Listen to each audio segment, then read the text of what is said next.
So in the interest of time, why don't we get started? Welcome to this fifth night of the Awakening Joy course. And I think the volume is pretty loud, is that correct? Is that too loud or? No.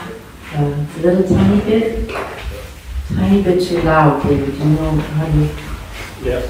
Thank you so much.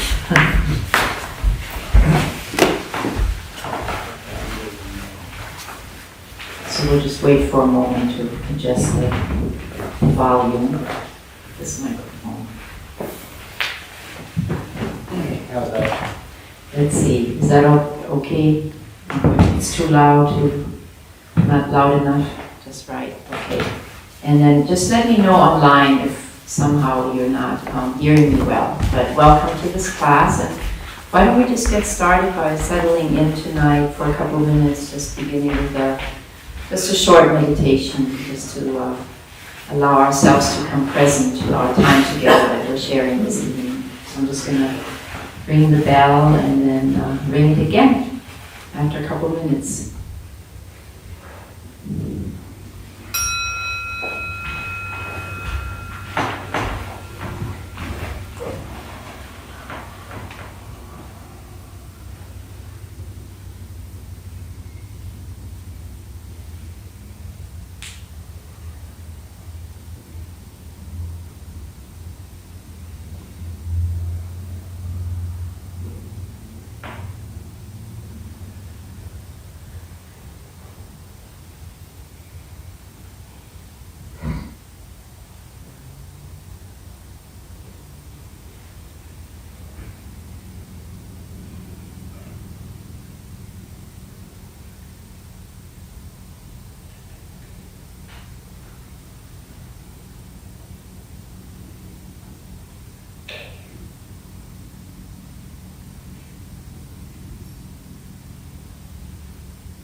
So I think this is our fifth class of this Awakening Joy course, and so I've just been reflecting on different themes. There's 10 themes altogether as part of this Buddhist Awakening Joy course, and so tonight I would like to touch on the theme of joy in difficult times, and just beginning by saying that this course is actually not a feel-good program, but rather a feel-everything program.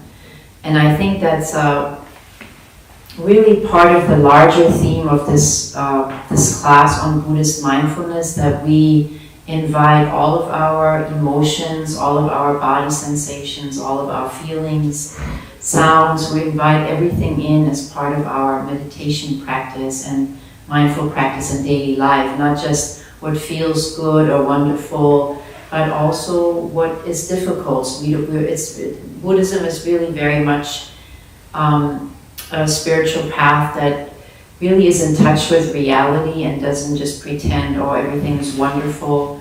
And so I just don't want to send the message that this course is a program where only the wonderful feelings are allowed. But of course, there's a lot of challenges that rise up in all of our lives. I'm sure that everybody would raise their hand if I asked, are you experiencing suffering or challenges or difficulties at the moment in your life? I think that's what connects us all in this human form on this earth. So it's a Feel Everything program, this Awakening Joy course, and I'd just like to emphasize that a bit more in this theme of joy in difficult times this evening.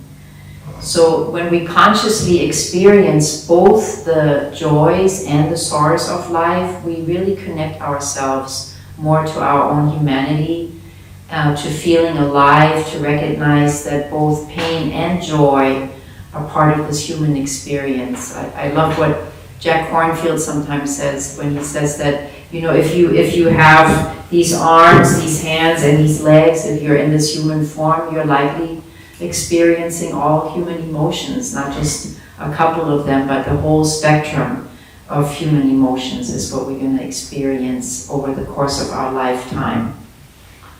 And so may I even dare say that we could not experience, at least that's what I believe, that we could not experience joy without the sorrows, and that the people, I would say, that experience the deepest joy are also the ones that have experienced the greatest suffering. And I think we can probably all relate that oftentimes when we come out of a time of very intense suffering or pain or difficulty, that if we have been able to hold space for it or surrounded that with the light of mindfulness, that oftentimes we're surprised that suffering can naturally transform, and we're actually feeling quite well coming out of this experience, surrounding it with Buddhist mindfulness, or really not just Buddhist mindfulness, just mindfulness in general.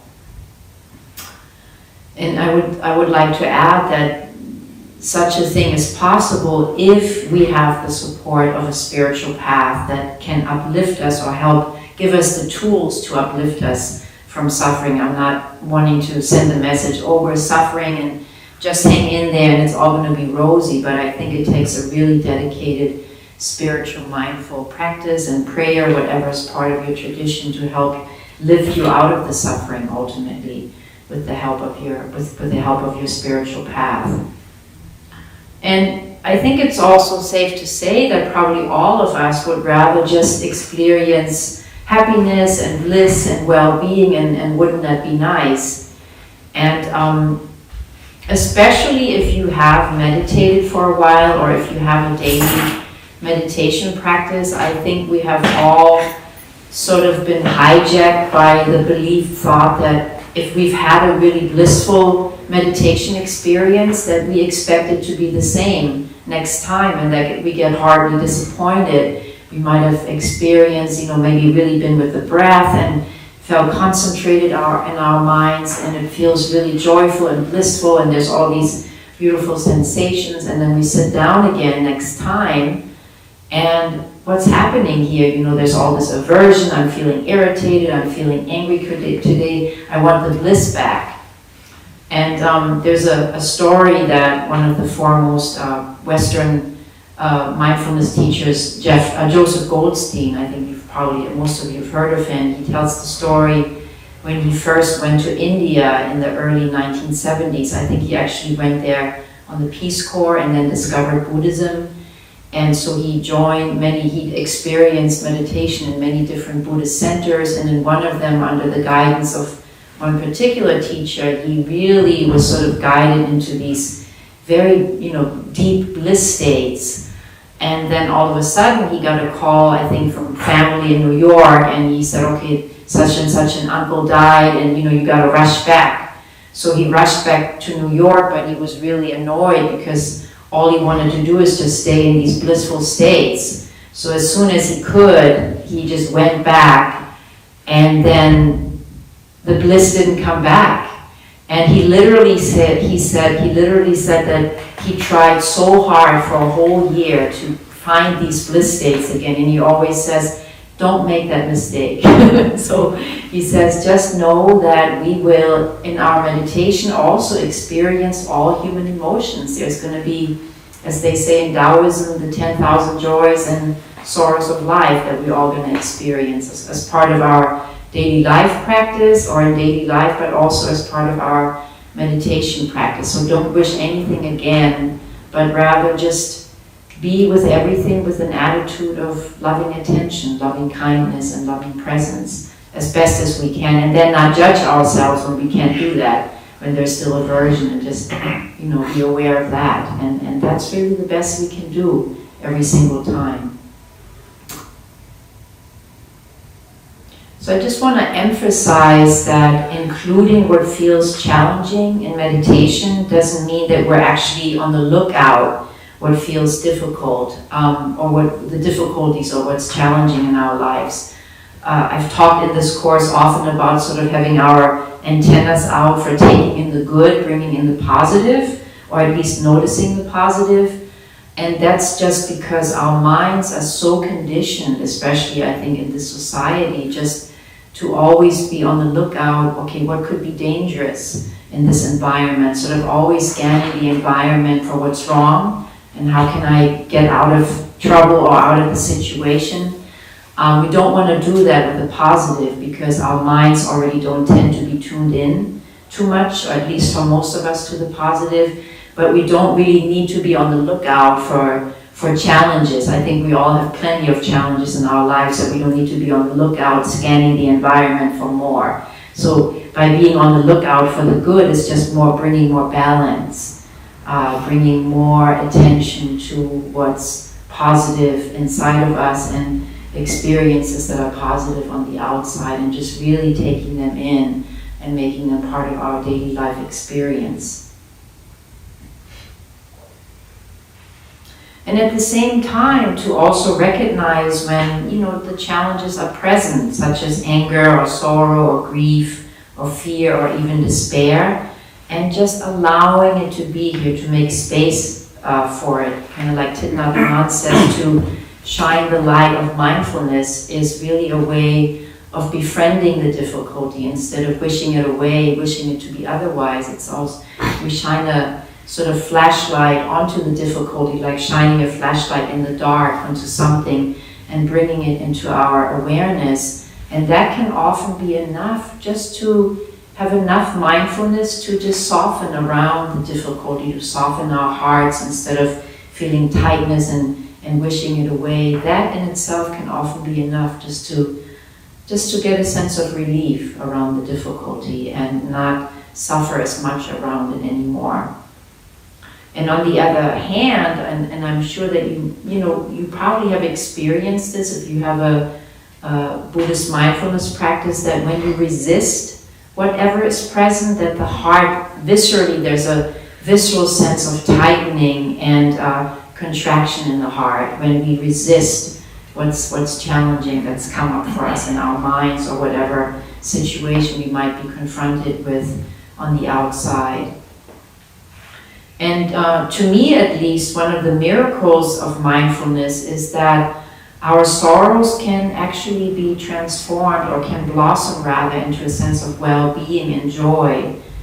And oftentimes I've been surprised that after a day of really sort of emotional contraction and maybe being really angry or being really fearful on a particular day, if I have had the capacity to hold enough space for that, to bring enough mindfulness to that, and just allow the experience or the feeling to sort of wash through me, the next day I'm often surprised that there's a lot of softening and opening in my heart, in the sense of, lightness and sort of surprise, oh, that's no longer here, and I'm actually feeling pretty well today.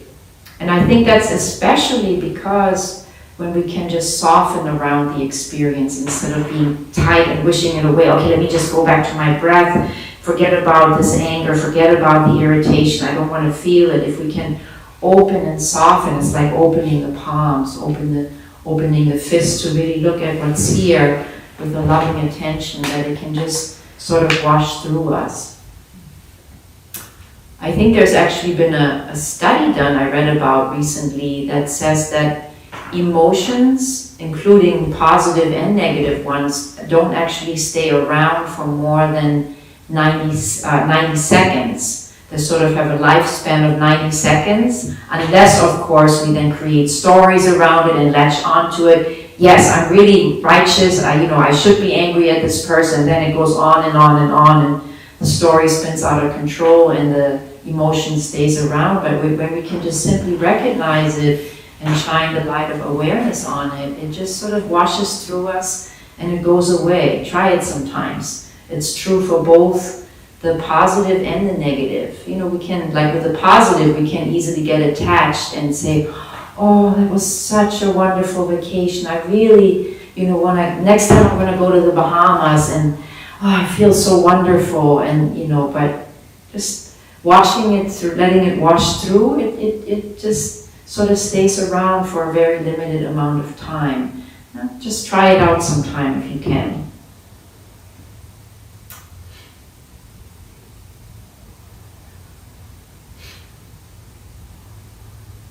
So I just want to say that being aware of all the emotions that flow through us, including the challenging ones, it's very different from trying to ignore difficult emotions and pretending that, we should be joyful, kind of like I already said. And in reality, that would be called a spiritual bypass. That's a very interesting term to me, spiritual bypass. And I think that it happens in a lot of spiritual communities that sort of want to bring everything just right away to the light, and there's sort of a message that only blissful states are acceptable, and everything else that we're feeling, we sort of should make a bypass around it and get straight to the bliss. But in reality, that's not really humanly possible. That there would still be these underlying other emotions, and as long as we avoid them or try not to touch on them, they're likely to just keep revisiting us over and over again until we can really sort of resolve what creates this particular emotion and gain some wisdom and compassion around it. So at least in Buddhism, it's very important not to do a spiritual bypass. I like this term, it's very interesting to me. So in other words, just to accept whatever comes up out of this being, be it a thought, an emotion, a feeling, a physical sensation, just to meet it with mindfulness as best as possible. And so at least from a Buddhist perspective, it's really important to recognize that there are difficulties in our lives that we all confront. And that in Buddhism is referred to as dukkha, this term that I'm sure most of you have heard about, dukkha, that often translates as suffering or dis-ease or unsatisfactoriness or even stress could be another translation. But in general, just the sense that whatever is here, maybe it shouldn't be here, or I want something else. Whatever is here is not enough. I need to be on the lookout for something better and even more joyful or less suffering. And in Buddhism, there's just this recognition, no, that creates a lot of dukkha, that creates a lot of suffering. Can we just invite it in and look at it with a sense of interest and investigate it more closely? And another way of saying that is that the basic fact of life is that life can be hard. Life is hard, and tragedies happen. Someone we love might go through a major difficulty or dies. Maybe we get a diagnosis, and just to understand and accept that that's all part of the human experience that we go through in our lives. So there's these two, I want to call them happiness experts. They're Rick Foster and Greg Hicks. And they together, quite a number of years ago, wrote a book that was titled How We Choose to Be Happy.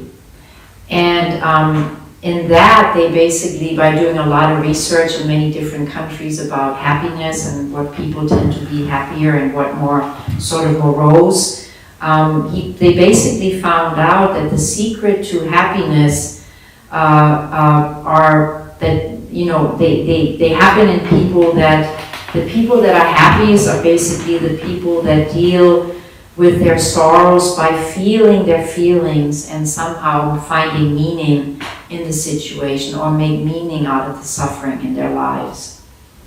And to me, at least, what that says is that how we relate to our experience is what matters more than what actually happened. In other words, yes, there might be a tragedy in our life, or there's a really challenging situation that we're going through with someone, but it's not really about the circumstances in our lives or wanting to get to a goal of, like I mentioned, the Bahamas. I've never been there, but I'm just going to go with that thought and saying, I need to really be on the beach, lie on the beach in the Bahamas to be happy. No, it's not that. It's really how do we meet a challenging emotion in our mind that leads to a greater sense of happiness. Can we meet it with compassion and patience and loving kindness, or is there a lot of aversion or pushing away or ignorance in how we meet the difficulties in our lives? So the practice of learning to open to suffering is very much a vital aspect of awakening joy in Buddhism.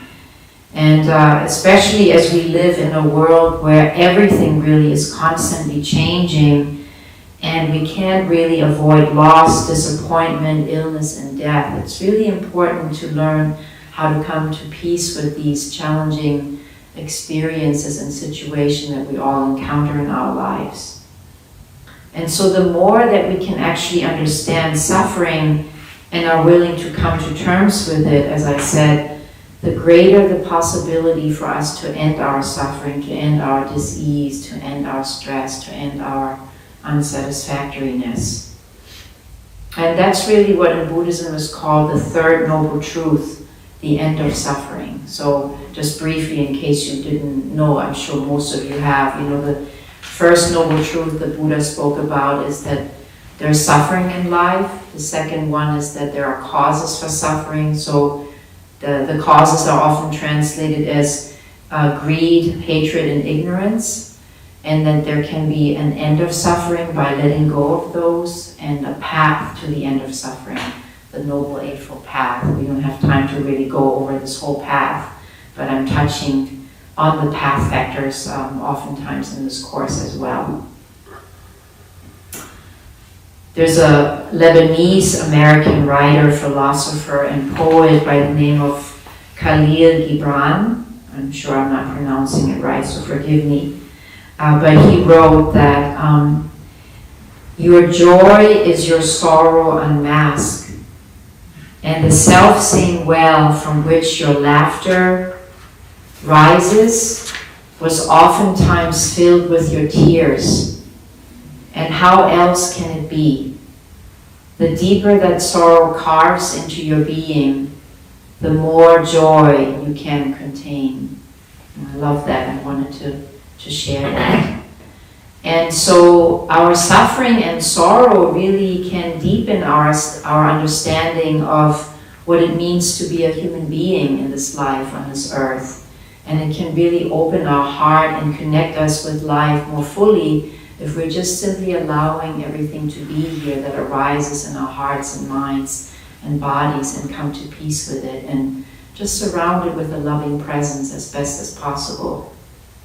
And it's often even that we find courage we didn't know we had when we confront challenging emotions or challenging circumstances. That's very much up for me this evening. My partner had to actually leave and go on a very long journey and won't be back for several months.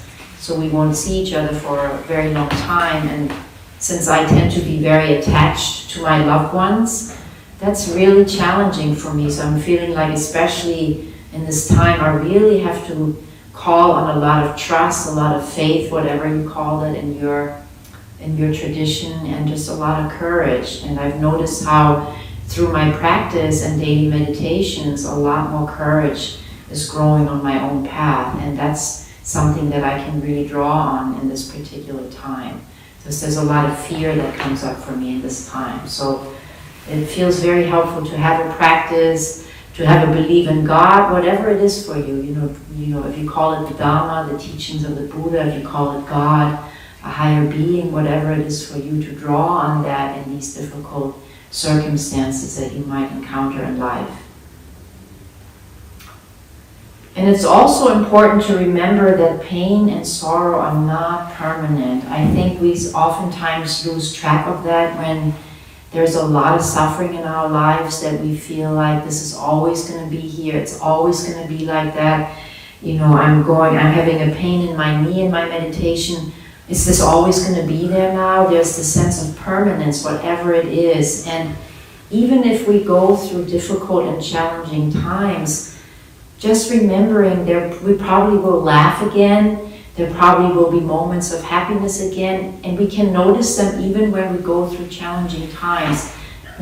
It's never that just our whole day is filled with suffering. I'm sure that you might have a moment where you smiled, where something positive happened, and to really draw in and include that in your daily experience, especially when you go through difficulty and challenges, especially on a hard day.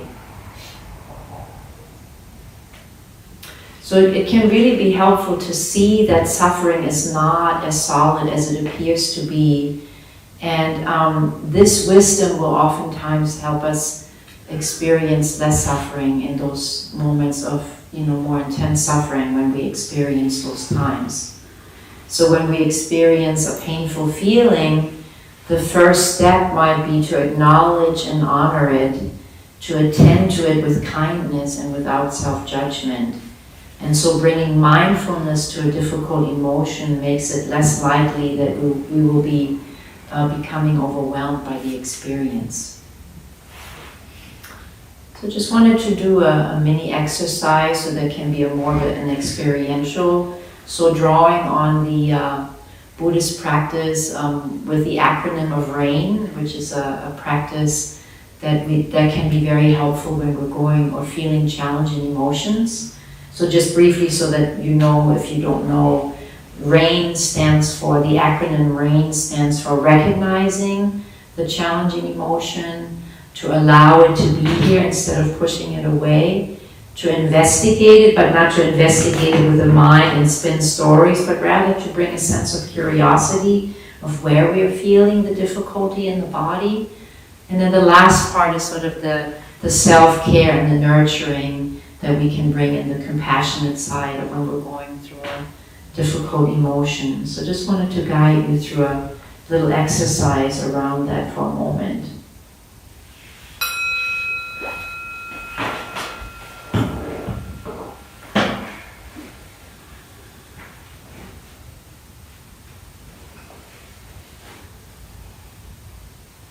So just take a moment to establish a sense of mindfulness. Perhaps feeling your feet grounding into the earth. And at the same time lifting the crown of the head upwards to connect with the spaciousness of the sky. Allowing your whole body to soften as best as possible.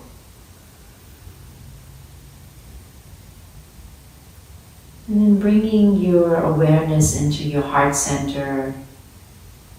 Just feeling the heart center lift on the in-breaths.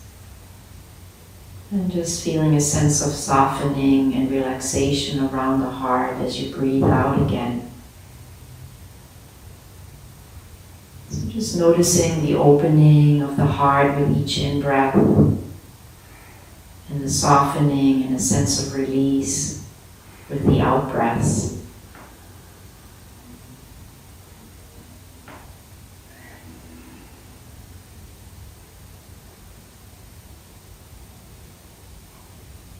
And then see if you can bring to mind a situation, or maybe a person or circumstance that feels emotionally challenging.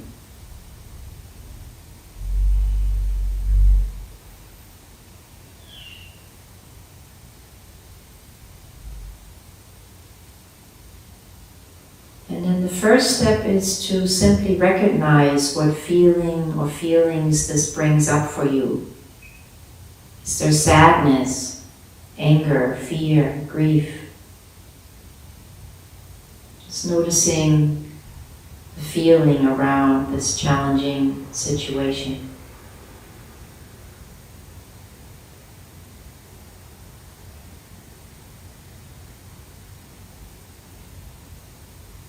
And then see if you can allow the emotion to be here as best as possible. So in other words, not wishing to change it. And for a few moments, just giving yourself permission to just be with this emotion as it is.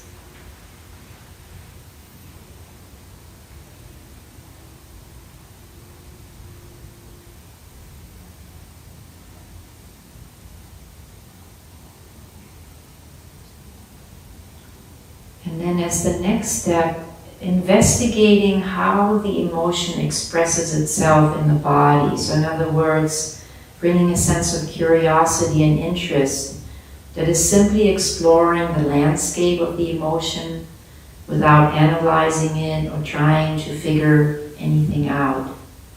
Just simply noticing, oh, there's a challenging emotion. Where do I actually feel that in the body? Where does it express itself? Is there a tightness somewhere? Maybe a sort of a sense of warmth in the body, or pressure, an increased heartbeat. What do you notice?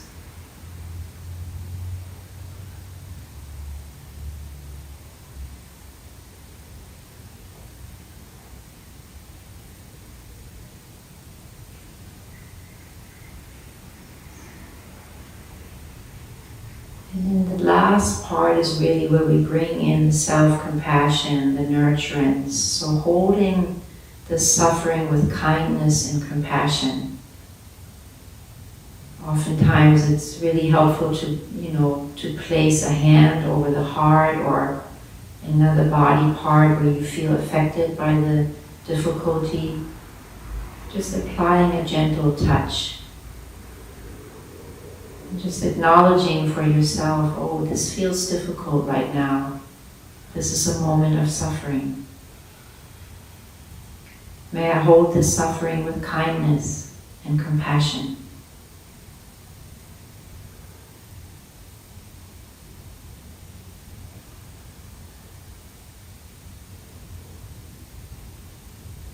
And to feel the tenderness through your hand as you hold yourself in this experience. And you might even be able to connect with both the tender one who is receiving the care through your hand, and also the wise, loving one in you who is extending it right through your hand. So there's the receiver and the part of you that extends the compassion, the care.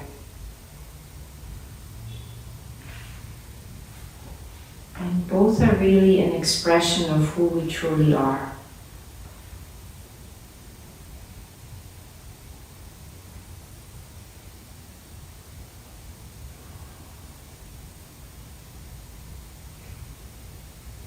And if it feels right to you, you can certainly keep your eyes closed. I'm just going to reflect a little bit more on this theme of joy in difficult times. Just wanted to share a few keys to working with suffering this evening. So the first one is to learn to be present with your feelings just a little bit at a time.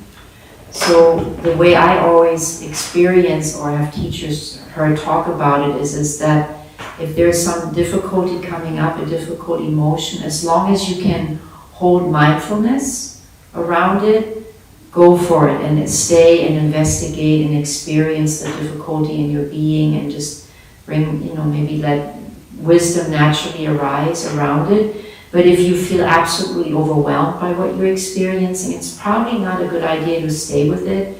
And as a matter of fact, it can be quite traumatizing if you stay with something that feels overwhelming, because it actually means that now you're just overwhelmed and there's no more mindfulness. So just be careful about how much you're letting in at any given time. And then the second key to working with challenging emotions is to remember that everything, including the difficult feelings, won't last forever, as I've already said. That they will eventually pass away when we allow them to simply arise, stay for a while, and then move on in their own time. Like I said earlier, if we just stay with them without interfering, they probably won't last more than 90 seconds. If possible, if you can try that out, it might be a really good experiment for you to try that out. And then the third key is that to remember that suffering is never as solid as we think it to be. That there are moments of well-being, even in the midst of sorrow, that we can experience. And noticing them, allowing yourself to take them in as, the difficulty, shifts, that there's sometimes difficulty, and then there's sometimes a positive mind state again, and how that always shifts back and forth without our interference. And then also to learn to not take suffering so personally as much as possible. So not to get caught up in a story of why me? Why is this happening to me? I don't want this. I don't need this in my life right now. Or creating an image of yourself as a bad luck person. Or this is always just happening to me. Everyone else is having this positive and wonderful life, and it's just me that always just has this bad luck. That's really creating a personality around our suffering, and just what it does is just to simply intensify our suffering. And instead we can really recognize or learn through our meditation practice to see that suffering simply comes and goes. It's a visitor in all of our lives, not just one life, our life, but everyone's life. And by experiencing that, it really connects us with everyone else on this planet who's going through something similar at the moment. Because at any given moment, it's really a guarantee that there's someone else going through anger, irritation, or grief, or sadness as well. It's not just us. And then also to know that there's limits to being with suffering, that just because we now have learned to embrace our suffering and hold it with kindness and compassion, and to expect that it's automatically now going to be fine, that it takes a lot of wisdom to know how wise it is to open up to a difficult feeling in this moment. Can we really hold space for it? Or is it better to come out of the experience, as I said earlier, and to trust your intuition when you're feeling overwhelmed in the moment, and then back off? Oftentimes in meditation, something really challenging can arise, and when that happens and we feel overwhelmed, as I said earlier, it might be best just to open our eyes, to look around the room and just sort of reconnect ourselves back to the present moment, instead of becoming swept away by the difficulty, by something traumatic, and ground us back, feeling our feet on the earth, feeling our hands touch whatever it is, not to let ourselves be completely swept away by a difficulty when it feels overwhelming.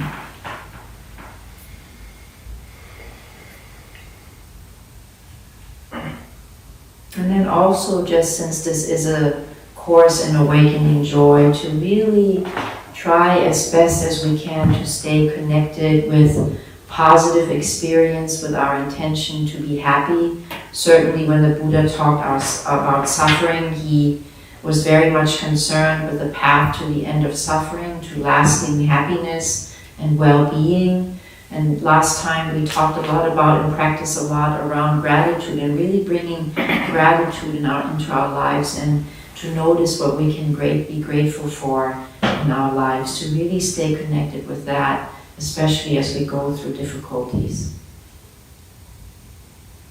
So just wanted to share a poem before we do a guided meditation, for the second part. It's a poem by a spiritual writer, Jennifer Wellwood, W-E-L-W-O-O-D. And the poem is titled Unconditional. Willing to experience aloneness, I discover connection everywhere. Turning to face my fear, I meet the warrior who lives within. Opening to my loss, I gain the embrace of the universe. Surrendering into emptiness, I find fullness without end. Each condition I flee from pursues me. Each condition I welcome transforms me. Each condition I welcome transforms me, I said that, and becomes itself transformed into its radiant jewel-like essence. I bow to the one who has made it so, who has crafted this master game. To play it is pure delight. To honor it is a form of true devotion.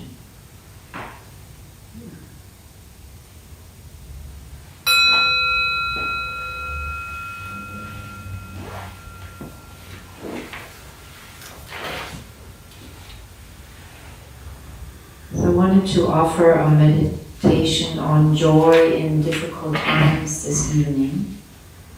And mostly I think we've already sort of made it into a more meditative state through the exercise in the middle of the talk. So maybe just deepen your experience, deepen your awareness of your body sitting here. Feeling the weight of the body, gravity, letting you settle down into your seat. And just inviting a sense of comfort in your body, in your heart, in your mind, as you become aware of your breath. Perhaps taking a few longer and deeper breaths to help yourselves open into the present moment. Breathing in an openness on the in-breaths. And as best as you can, letting go of the day with the out-breaths.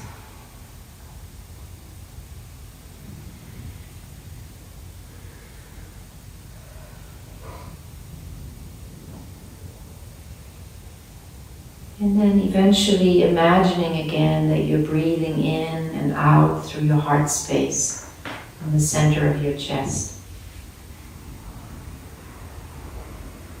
Breathing kindness and compassion into your heart.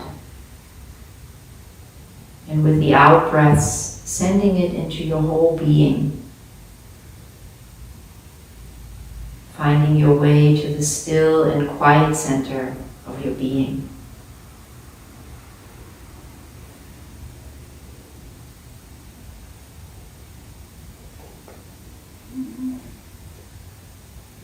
And inviting a sense of relaxation, letting the muscles of your face relax, and feeling this relaxation flowing down your neck and shoulders, the muscles of your back, down the front to your belly, the front torso to your belly. And then allowing your belly to soften with each breath.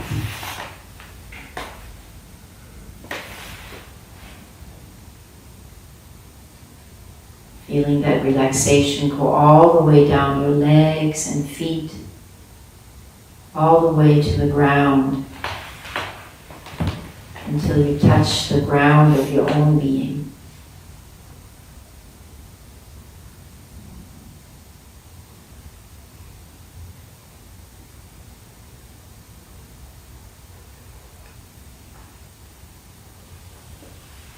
And now let a time come to your mind when you were able to connect with a source of strength, a resource, a quality of well-being.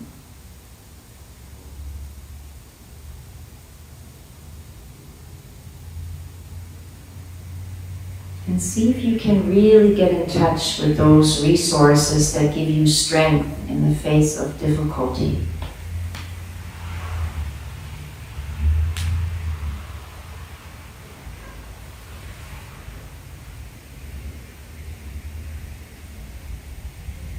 And from this place of strength, see if you can open to a situation or a feeling that is difficult for you, but manageable for the time that we have. So maybe not picking the most difficult thing in your life, knowing that you might need more time to explore that more deeply or fully than we have here this evening, but something that feels challenging to you at this time.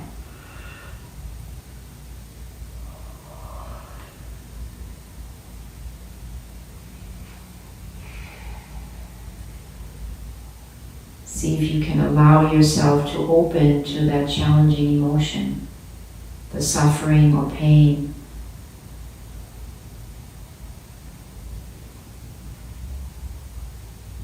And see if you can let go of the story, becoming aware of the physical sensations of it.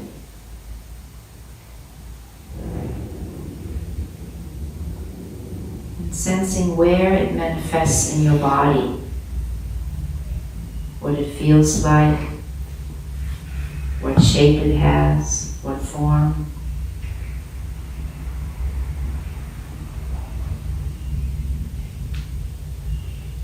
And just observing it with a sense of curiosity and loving attention.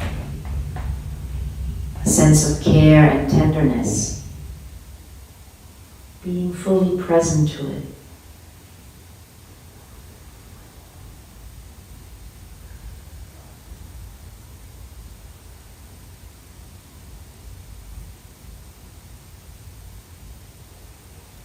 And if you wish, you can again place a hand on your heart and almost like a parent or caretaker comforting a crying child, send comfort and tenderness to the part of you that is hurting right now, as well as getting in touch with the part that is strong and comforting.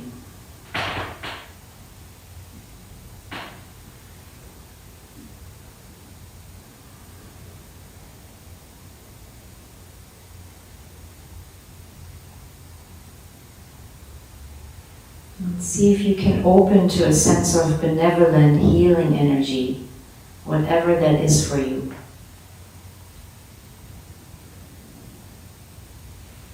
And if you wish, you can imagine a higher being that can give comfort, or simply someone loving who cares about you.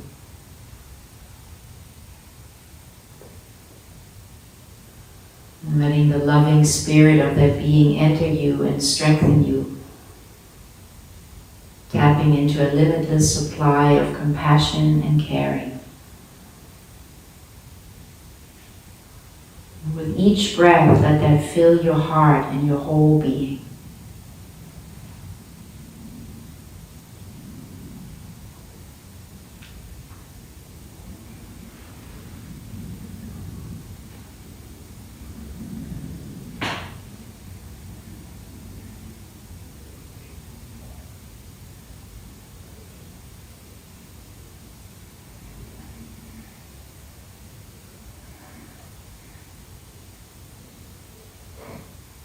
And from this energy, see if you can revisit the difficult situation now, looking at it as a messenger. What message does it have for you?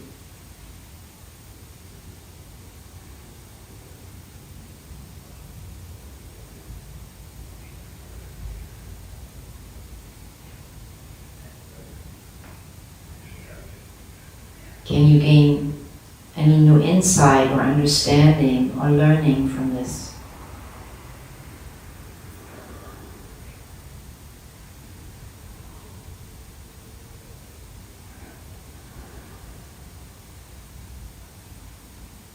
What is being asked of you in this experience?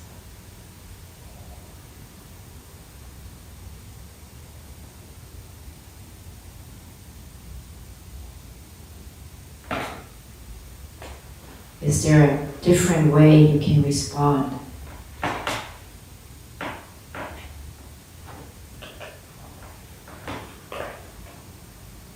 And lastly, is there some gift you can receive from it, and a way you can deepen and grow through this experience?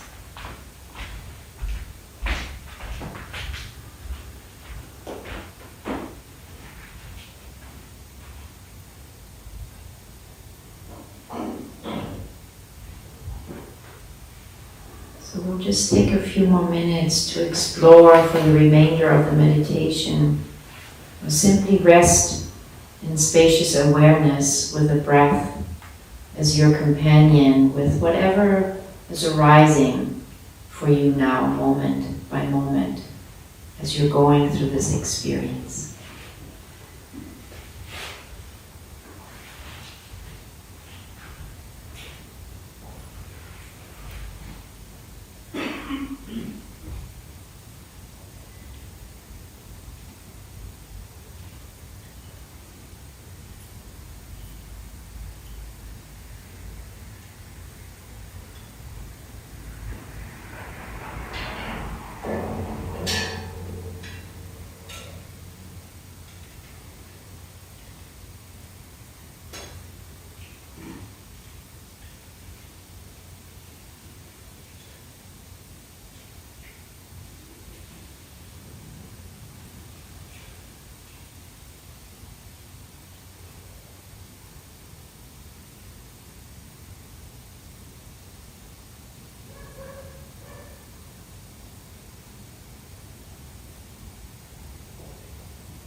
willing to experience aloneness. I discover connection everywhere. Turning to face my fear, I meet the warrior who lives within. Opening to my loss, I gain the embrace of the universe. Surrendering into emptiness, I find fullness without end. Each condition I flee from pursues me. Each condition I welcome transforms me and becomes itself transformed into its radiant jewel-like essence. I bow to the one who has made it so, who has crafted this master game. To play it is pure delight. To honor it is a form of true devotion.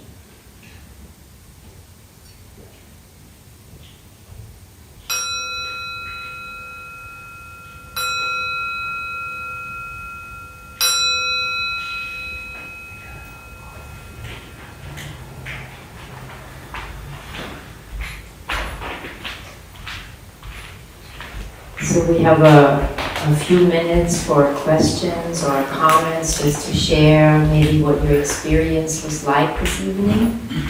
And we have quite a number of people watching online, so feel free to ask questions or make a comment there as well. So just wanted to give a few moments for that, as always.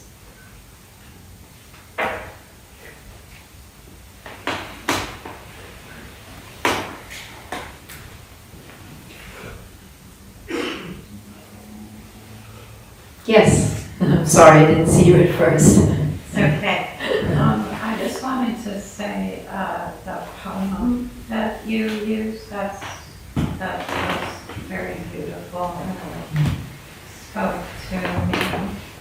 Also, thank you so much for all the preparation you do each week. It's significant, and thank you so much for that.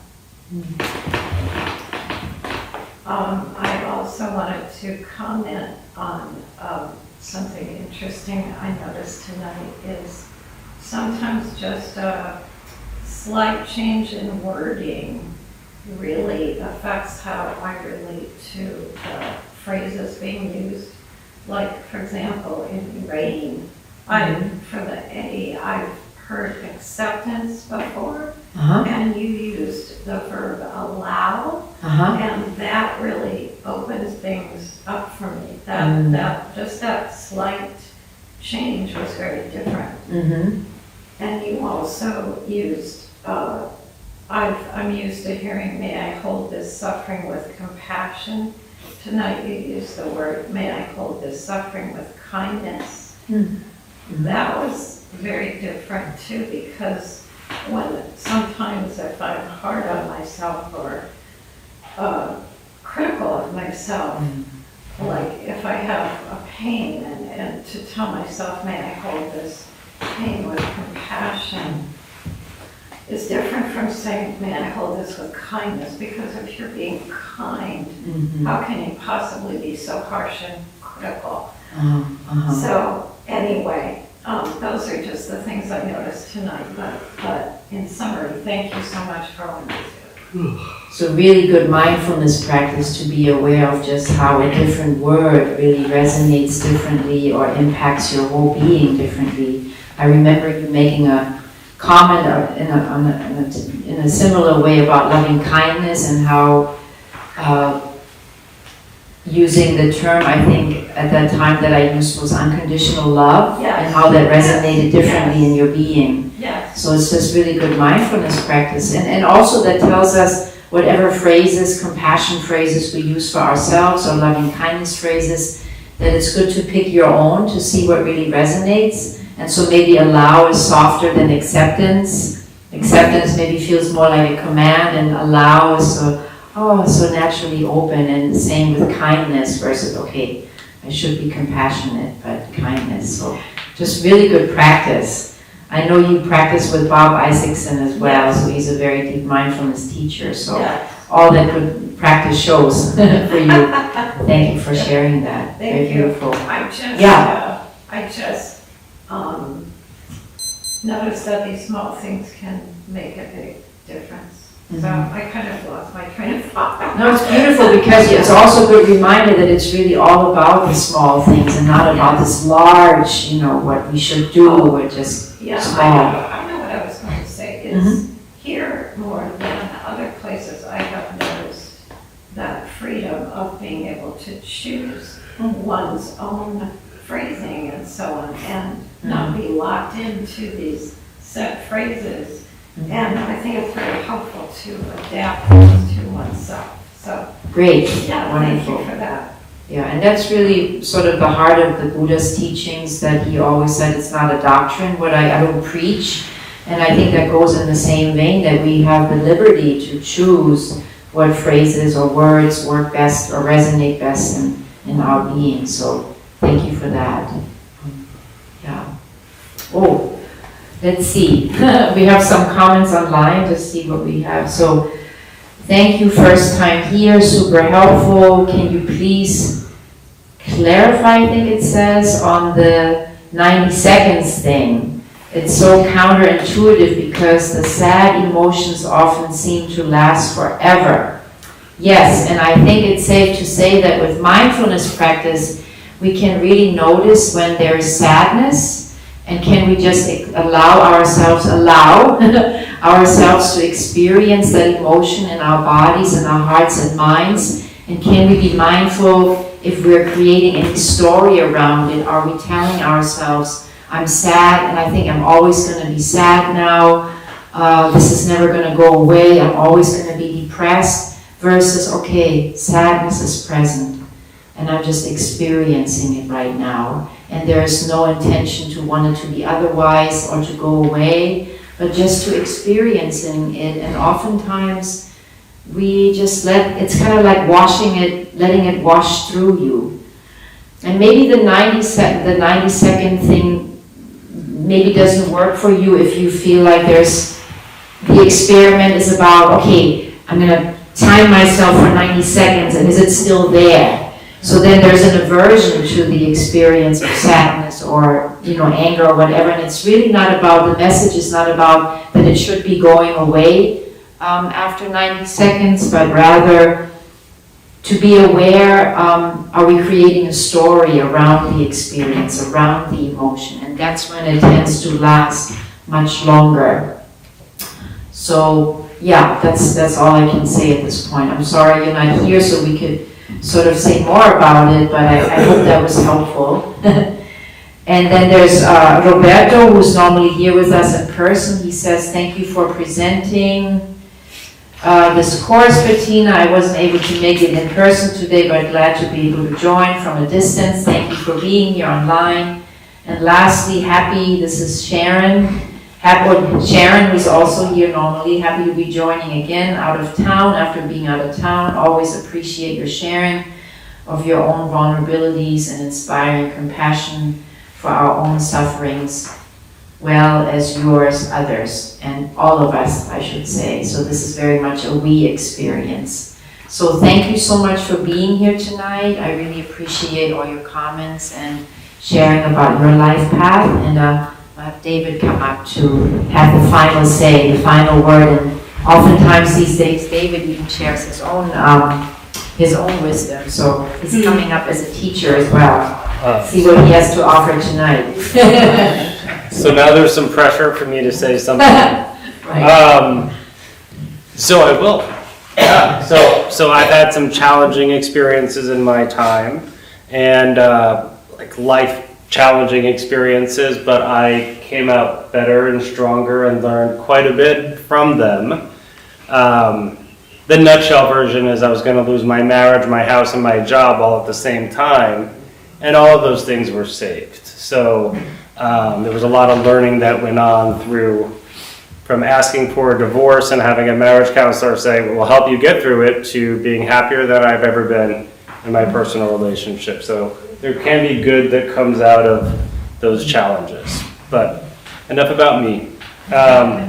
So my name is David. I'm your sometimes Wednesday host here, and I have an announcement. So we opened the Dharma Bum Temple 17 years ago to introduce Buddhist practice to those who show up. Those who lead are not monks, nuns, gurus, teachers. They're not looking for students. They are simply sharing their experience and interpretation of the practice. Every night we have different classes led by different people from various Buddhist traditions.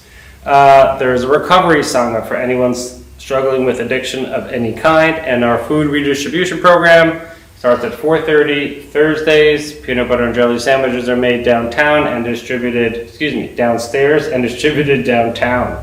I've done it many times. I highly encourage it.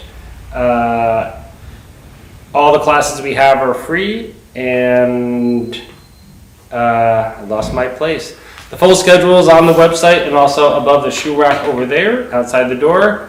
There's a lending library. If you see a book you like, feel free to borrow it and bring it back when you are done. And please straighten up your seat or cushion as you head out. And thank you for being here, and hope to see you again. Sorry about that. I Just want to see how you react. With calmness. Wonderful. Thank you very much. Thank you for being here and have a safe night. Hope to see you again next week if you can make it out.